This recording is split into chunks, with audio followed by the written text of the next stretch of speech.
ಬದುಕೋಲ ಸಯ್ಯರೊಂದು ಕುಳಿಯ ಪನೋಡು ಬಗದಾರ ಸಾಧಿಜ್ಜೆಂಗಿಲಿಗೆ ಭಾರಿ ಕಷ್ಟೋಡು ಕಟ್ಟಿ ಎಂಗುಲಿಲ್ಲ.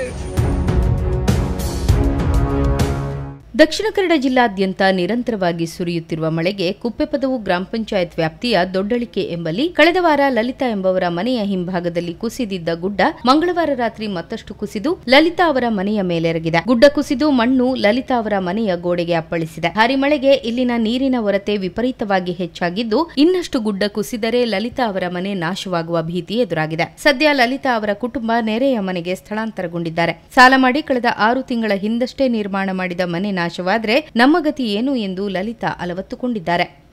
ಬಾರಿ ಕಷ್ಟೋಡು ಎಂಕುಲು ಎಂಕಲು ಇಲ್ಲು ಕಟ್ಟದಾಯಿನ ಆಚಿದ ಎಂಗುಲು ದಾದ ಮಲ್ಪೊಡು ಎಂಕಲು ಇಲ್ಲಿಗೆ ಜರಿದುಂಡು ಎಂಕಲು ಇತ್ತೆ ಒಳ್ಳು ಬೇತೆ ಉಲ್ಲ ಎಂಕಲು ದಾದ ಸಾದಿಲ್ಲ ಇಜ್ಜೆ ಎಂಕಲಿಗೆ ಬಾರಿ ಕಷ್ಟೋಡು ಕಟ್ಟಿನ ಇಲ್ಲಿ ಎಂಕುಲು ಮಾರಾಯರೆ ಎಂಕಲು ಇಲ್ಲು ಇರಿಜಿನ ಎಂಕಲು ಬದುಕುನೆ ಎಂಚ ಪನಿ ಬದುಕೋಲ ಸಯ್ಯರೊಂದು ಕುಳಿಯ ಪನೋಡು ಬಗದಾರ ಸಾಧಿಜ್ಜೆ ಎಂಕಲಿಗೆ ಬಾರಿ ಕಷ್ಟೋಡು ಕಟ್ಟಿ ಎಂಕುಲು ಇಲ್ಲು ದಾದ ಮಲ್ತಾರಲ್ಲಿ ಕುಳಿಯ ಮಲ್ತುಕೋಡು ಎಂಕಲಿಗೆ ಎಂಕಲಿ ಸಾಧ್ಯ ಅಜ್ಜಿ ಬಜಿ ಪಾಪದ ಕುಲೆ ಎಂಕುಲು.